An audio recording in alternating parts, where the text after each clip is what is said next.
Salut tout le monde, bienvenue à notre première capsule Relève en santé. Aujourd'hui, on a reçu Martin Weed. Puis non, on n'a pas parlé de lecture, on a parlé de plein d'opportunités d'emploi qu'il y a dans le système de santé. Pour en savoir plus, c'est parti!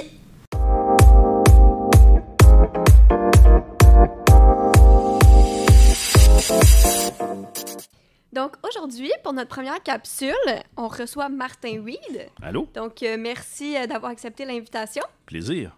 Donc Martin, je vais commencer par te laisser te présenter parce que tu as un parcours super intéressant. Oui, bon, écoute, moi je suis infirmier depuis fin 85. Je suis rentré à l'Hôtel-Dieu de Montréal, j'ai fait beaucoup de soins critiques, de l'urgence. J'ai été équipe volante, donc ça veut dire que je me promenais un peu partout là, dans l'hôpital comme Avec infirmier. des ailes? Avec des ailes, oui, c'est ça. J'ai commencé de façon assez inhabituelle à devenir un coordonnateur parce qu'il manquait un coordonnateur d'activité, donc un gestionnaire, à pied levé. Comme ça, un soir, on m'a demandé, serais-tu capable de remplacer le coordonnateur? Puis, de fil en aiguille, j'ai fait ce que j'ai dit que je ne ferais jamais, c'est-à-dire devenir un gestionnaire. Je m'étais dit, moi, c'est pas pour moi. Et j'ai découvert une passion extraordinaire à faire de la gestion, de la petite gestion clinique sur le terrain. Et graduellement, pas vite, au fur et à mesure que les années ont avancé, là, j'ai développé une passion pour la coordination. J'ai changé de milieu, j'ai été vers d'autres hôpitaux. J'ai fait Santa Gabrini, j'ai été un petit peu à Joliette, j'ai été même enseigné aux infirmières auxiliaires et tout ça pendant quelques années. Et je suis revenu au CHUM pour l'ouverture de cette nouvelle bâtisse-là qui est ici depuis à peu près 7 ans. Très cool. Puis là, dans le fond, c'est quoi ton titre, ton poste?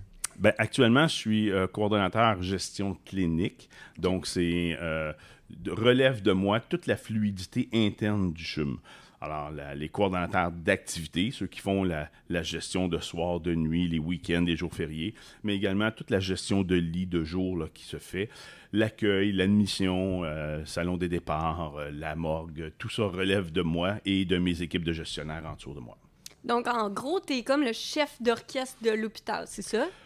Oui, au niveau de la fluidité interne. Ouais, OK, Oui. parfait. Puis, vu que tu connais à peu près tout sur le CHUM, je me demandais si tu pouvais nous parler peut-être de petits faits concernant l'hôpital. Des petits faits. L'hôpital, c'est 772 lits. On a plusieurs lits de soins intensifs. On en a près, dépendamment si on calcule l'unité de soins intensifs, les grands brûlés et l'unité cardiaque, là, aux alentours d'une 60aine de lits de soins intensifs. On parle à peu près là, d'un nombre de chirurgies qu'on a par jour. On fait à peu près 80-90 chirurgies par jour. Et de ces 80-90-là, on en hospitalise une trentaine. On hospitalise une trentaine de patients chaque jour qui rentrent à l'urgence. Qu'est-ce que je peux te dire d'autre à part de ça d'intéressant? On a une dizaine de patients aussi qu'on va hospitaliser, qui arrivent spontanément, qui viennent aux cliniques, puis que le médecin décide de garder. Si on met ça en règle générale, là, c'est 90 admissions par jour à peu près qu'on doit coordonner de façon assez structurée pour être capable de placer le bon patient dans le bon lit le plus rapidement possible. OK, parfait. Puis, justement, il y a combien d'employés au CHUM présentement?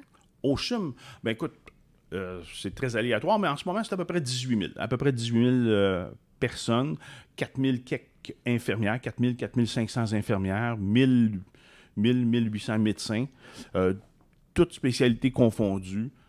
Ça fait beaucoup de monde, là. C'est une grosse ville. Oui, vraiment. Mais là, tu me dis environ 18 000 employés. Là, tu m'as parlé de chiffres d'infirmières puis de médecins. Donc, si je comprends bien, c'est pas juste des infirmières puis des médecins qui travaillent à l'hôpital. Tout à fait. Ça, je l'aime, cette question-là, parce que les gens voient beaucoup, et dans les émissions de télé ou dans des films et tout ça, là, on voit beaucoup les médecins.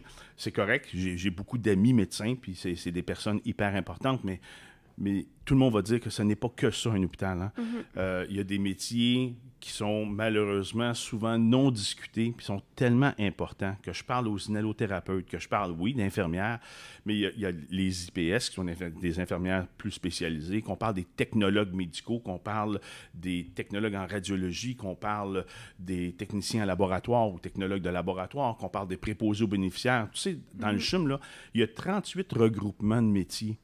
Et dans les 38, là, écoute, j'arrive même pas à me rappeler exactement le nombre de métiers, mais crois-moi, là, il n'y a personne qui est ici et qui est inutile. Là. Le préposé aux bénéficiaires, il est tellement précieux sur une unité de soins. J'irais même jusqu'à dire que la salubrité, là, si la salubrité, donc toute l'équipe qui fait les processus de nettoyage et de désinfection dans l'hôpital, s'ils ne sont pas présents, s'ils sont pas ils n'effectuent pas leur travail de façon adéquate, bien, l'hôpital tombe en éclosion, puis il y a des patients qui vont en subir les conséquences. Alors, du DEP aller jusqu'au post-doctorat, là, tout ce que tu as comme possibilité au niveau scolarité, bien, on a des gens de ce type de travail-là dans le CHUM et sont tous aussi importants un que l'autre. C'est vraiment intéressant. C'est vraiment intéressant. Puis là, tu sais, dans les types de métiers que tu viens de nous dire, c'était plus des métiers cliniques, fait que plus proches des patients. Est-ce que c'est possible aussi de faire de la carrière en santé si tu as peur d'être proche des patients, si tu as envie d'être plus un peu dans l'arrière-scène, tu sais? Y a-tu des emplois comme ça? Bien, écoute, il y a des emplois à tous les niveaux. Que ce soit les gens qui aiment beaucoup le matériel, alors qui mobilisent le matériel. Donc, on s'assure qu'il y a suffisamment de seringues sur une unité de soins, qu'on s'assure à ce qu'il y a des solutés de façon adéquate. Donc, les magasiniers sont là. On a des spécialistes en informatique, on a des techniciens en informatique, on a des gens comme toi qui sont ou des ressources humaines ou au niveau académie. On a des secrétaires, des techniciennes en administration, on a des gens qui sont au niveau de la paye, au niveau de la comptabilité, on a des comptables. C'est tous des métiers, comme je te dis, là, du DEP aller jusqu'au post-doctorat, peu importe le travail, le milieu de la santé a définitivement une place pour ces gens-là. Super, merci beaucoup. Puis, par rapport à tous ces métiers-là, bon, c'est sûr que toi, tu étais plus... Clinique. Clinique, oui. Exactement. Puis, dans ces types de métiers-là, est-ce que tu dirais que les technologies ont changé la façon de fonctionner dans les dernières années? Complètement. Moi, quand j'ai commencé, tout était papier, main, on décollait des étiquettes, on collait des petits collants avec des petits numéros sur des tubes, puis qu'on envoyait. Là, aujourd'hui, c'est des codes barres, c'est des scans magnétiques, on envoie ça par des systèmes pneumatiques. Les technologues ont ce qu'on appelle le système OptiLab, là, où c'est des codes barres qui sont lus, puis tout le processus qu'on parle de toute la trajectoire pharmaceutique, alors tout le lien avec la médication, tout est de façon électronique. Tu sais, l'intelligence artificielle, là, ça a pris une place incroyable dans le réseau de la santé et ça ne fait que commencer. Oui, non, 100%. Puis toi, concrètement, en tant que dans ton métier, tu sais, comment est-ce que les technologies t'ont peut-être aidé justement dans la gestion des lits, par exemple? Tu sais, je suis sûre que... Tu sais, à l'époque, on faisait de la gestion de lit avec des feuilles de papier, puis des noms, puis on faisait aussi le placement du personnel avec des grands pads qu'on écrivait au crayon à la mine, tout ça. Tout ça, aujourd'hui, c'est sur des logiciels. Des logiciels qui sont hyper perfectionnés, très performant, avec, en tout cas, nous, dans le CHUM ici, notre logiciel a une image architecturale de chaque unité de soins. Je peux savoir le patient, il est où par rapport au poste d'infirmière. Certains patients ont besoin d'être plus près du poste, d'autres un peu plus loin, d'autres de tel type de chambre et tout ça. Alors, nos logiciels nous permettent de savoir en temps réel, pratiquement dans le 15-20 secondes entre le moment où l'information est donnée et mon visuel, peu importe où est-ce que je suis, même de chez moi, je suis capable d'avoir une image pratiquement instantanée du CHUM en fait de gestion de lit. Wow, c'est vraiment intéressant. Oui. Puis là, on parle de qu'est-ce que ça l'a apporté jusqu'à maintenant. Puis comme tu disais tantôt que ça allait continuer de façonner l'avenir, toutes les technologies. Puis comment est-ce que tu vois la transformation des métiers? Est-ce que tu penses que ça peut amener des nouveaux métiers? Qu'est-ce que tu penses que la technologie peut nous apporter dans le futur? Ben, il est évident que l'intelligence artificielle va prendre de plus en plus de place. Tout le processus trajectoire patient à l'intérieur d'un établissement comme le CHUM, mais ça va être vrai à peu près dans tous les centres hospitaliers, mais si je reviens à mon CHUM, à moi, là, c'est le mien à moi, toute l'intelligence artificielle va permettre d'assurer une meilleure fluidité. Je pense à ma collègue, qui est ma collègue adjointe de l'autre côté, qui s'occupe de la fluidité externe avec le COSI, tout ça, quand il y a les feux de forêt et qu'il a fallu faire des mobilisations de patients, ben, l'intelligence artificielle va prendre de plus en plus de place et va permettre d'assurer de façon beaucoup plus rapide que ce qu'on réussit à faire à la main, le bon placement et le bon déplacement des bons patients au meilleur endroit. C'est vrai à l'intérieur comme ça va être vrai à l'extérieur du CHUM, là. Oui. Est-ce que tu penses que ça va créer des nouveaux métiers, tout ça? Définitivement. Parce que tout le volet, là, présentement, on le voit de façon très macroscopique quand on parle de l'informatique et de l'intelligence artificielle, mais chacun de ces secteurs-là va avoir à développer des expertises beaucoup plus microscopiques. Donc, il va y avoir des métiers qui vont se développer par rapport à ça. Il va y avoir des professionnels beaucoup plus spécialisés qu'aujourd'hui dans tout ce processus de fluidité-là qui va améliorer la prise de décision et va la rendre beaucoup plus rapide et efficiente. Super. Très intéressant, merci. Puis là, dans le fond, tantôt, tu disais que tu travaillais au CHUM, mais là, je pense que tu as pris ta retraite, c'est ça? Ben oui, j'ai pris ma retraite. Ça fait à peine, même pas tout à fait un mois là, que je suis retraité. Fièrement retraité. Mais tu sais, on n'enlève pas le CHUM comme ça à quelqu'un. Alors oui, je reviens ici, puis oui, je vais toujours être disponible pour redonner des idées, des conseils.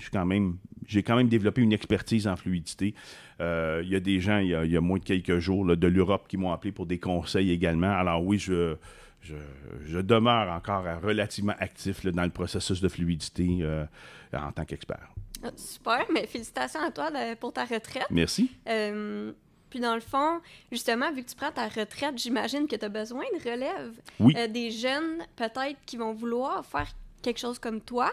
Puis qu'est-ce que tu donnerais, dans le fond, comme conseil à tous les jeunes qui voudraient faire carrière en santé ou qui voudraient faire ton travail à toi?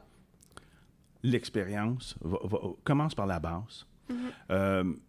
Vois pas trop grand en but ultime, mais vois-le comme étant un processus. Sois fier, mais surtout développe le réseau de la santé en tant que passion. Sois fier de ce que tu fais. Il n'y a pas de sous-métier. Tu peux être préposé aux bénéficiaires sur l'entretien ménager ou l'un des meilleurs chirurgiens. Sois fier de ce que tu fais et laisse-toi guider par les portes qui se trouvent devant toi. Et surtout, ne te dis pas « moi, jamais ça ». Faut jamais dire jamais. La vie va t'ouvrir les portes et fonce, vas-y, va voir. Le réseau de la santé, le milieu de la santé, moi, ça fait 41 ans que je suis dans le réseau et je dis encore que j'ai eu le plus beau métier du monde, la plus belle carrière. Il n'y a personne qui a eu une belle carrière aussi belle que la mienne dans la vie. C'est moi qui ai eu la plus belle et j'en suis tellement fier. Puis encore plus, je suis chanceux, je l'ai vécu au CHUM. Bravo pour tout ce que tu as fait, puis merci beaucoup.